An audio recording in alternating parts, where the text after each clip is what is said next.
Nasa basketball court kami guys. Yeah. So naisip ko lang yung aking mga kabanda dati, kabanda sina Kuya Jun from La Union, shout out. Yeah. Nakausap ko yung anak niya kahapon, sabi hindi na daw niya. Ano yan?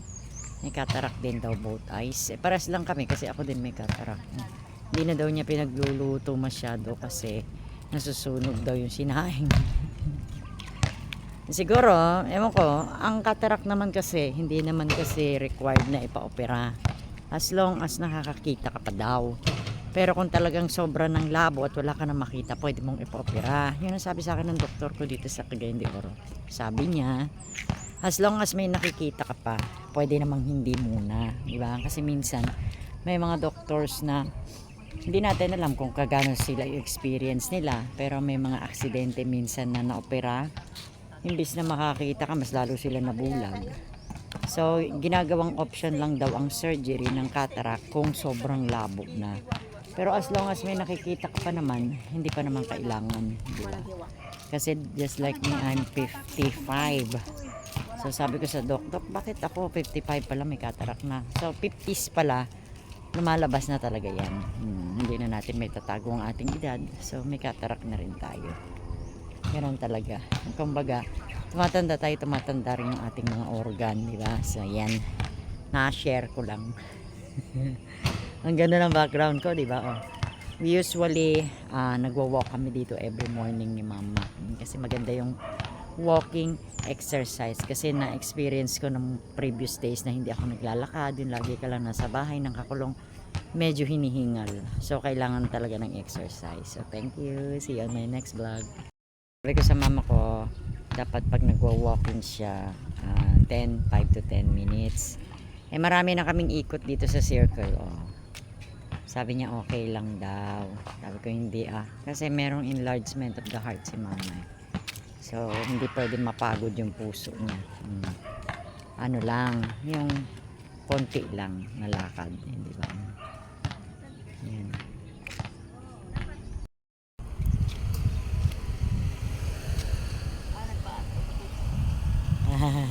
Saan ka, Meng?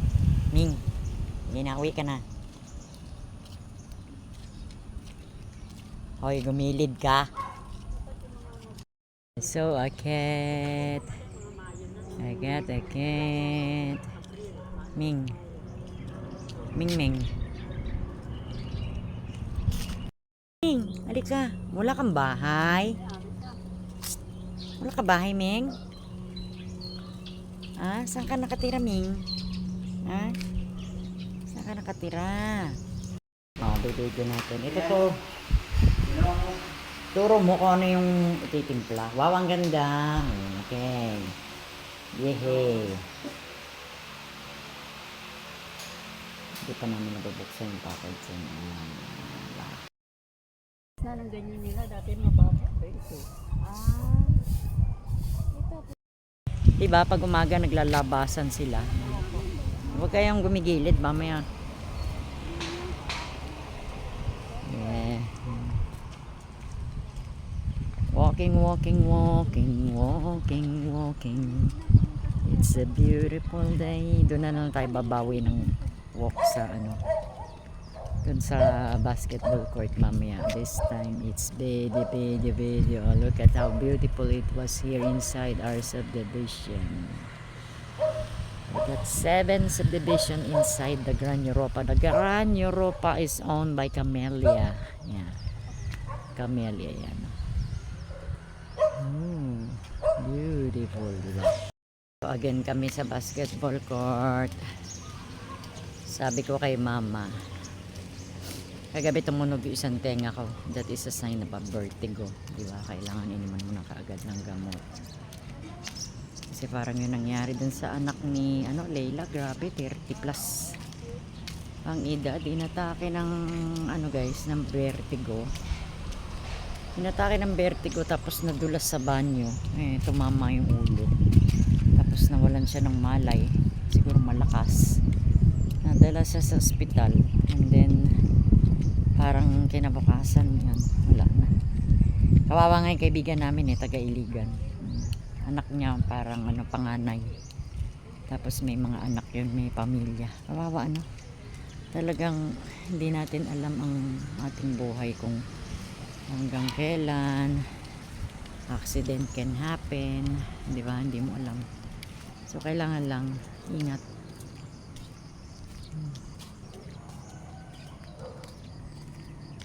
Pasangit.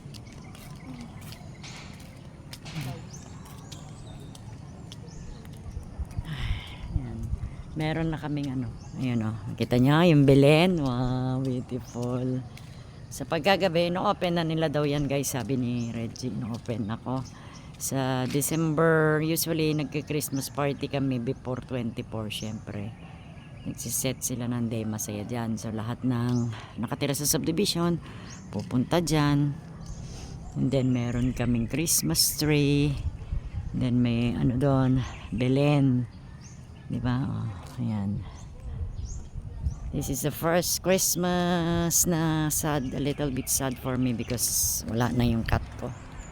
But of course, we need to be happy. I-continue. Pa yung exercise sa lakad. Kasama natin this year sa ating room to celebrate the Christmas is si Begel, si Kelly, si Pomi, and then si Choco and Panda. We got, ilan ba yung dogs namin? 4, 5. We got 5 dogs. Okay din naman yung si Panda, kaya lang yung si Panda medyo para may sakit siya na nervyos. For sale yung bahay doon tayo sa guys. For sale, sabi magkano kaya yan. Diba? Maliit lang, pinaparentahan yan dati. Dati ang renta niyan parang 10. So keep on walking. Nakaduster lang ako. Ayan, may upuan dyan. Para pag napagod ka, pupo ka dyan.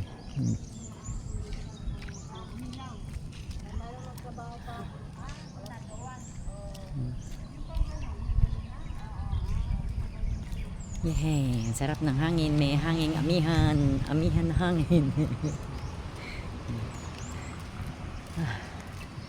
Yan. Maganda kasi yung walking guys. Good for the lungs and ano. Kailangan talaga may exercise tayo. Lamok. Malamot yung dami. Minsan si Inday Jane pag Oh, hindi kasi siya nakakasama kasi mas. Oo, sabi niya. Para lang makapag-picnic si Inday. Ayun, favorite spot namin ni Gaga. Oh. Ito papaya day o pero walang naman. Diyan, oh. Oo. Diyan kami umupo ng pusa ko dati, Day. Pag umaga, dinadala ko siya diyan. Ang ganda nito oh. Ang hangin. Ano na tayo ngayon ang date? 4 ba? 3? Naman. 3 yata. 4 yata? 3? 3 yata kahapon. Hindi ko, naka-vlog ako ma. Hindi ko masilip. Mamaya na. Parang 3. Ano pang date ngayon? Lapit na po. Lapit na ang Paskong gastusan. Bukas 25 na. 26 na pala. Huwag kayo masyadong gumilid pag baka may ahas ba. Kasi alam nyo, may natatagpuan silang mga snake dito. May mga snake. Kasi nasa ibabaw kami ng ano, bundok. So, ayun, may mga psst, psst, mag-away.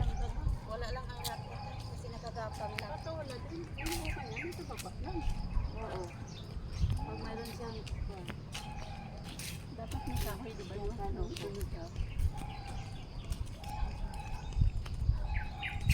Mas maganda kasi yung isa. Ako doon sa kwarto, ganun gano'n. Pero mas, ewan mo, mas okay din yata yung lumalaki ka. Kasi buong katawan mo. Kaya nga, Buong katawan mo. ang sakit na naman nandito ko. Frozen shoulders. Meron akong frozen shoulders in exercise. Hindi na nga pala ako nag-exercise kaya pala.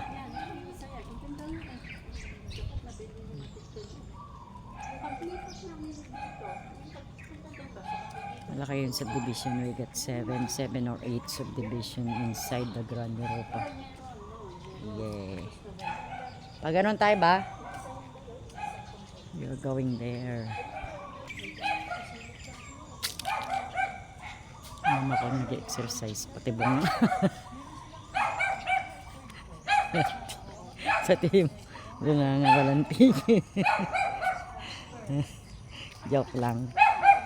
Ganun talaga yung matatanda. Ako din minsan nagiging madaldal. May for sale. Sabi ko, mama, for sale daw, for sale. Ba't bibili mo?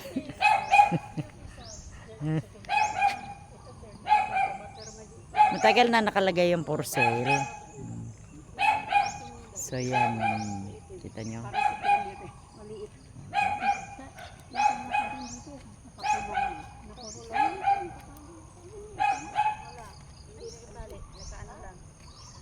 Matagal ng for sale yung house na yon.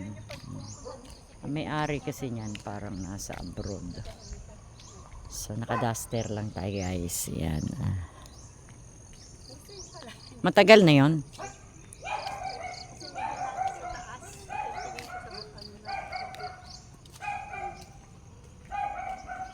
Lanzones Street ito.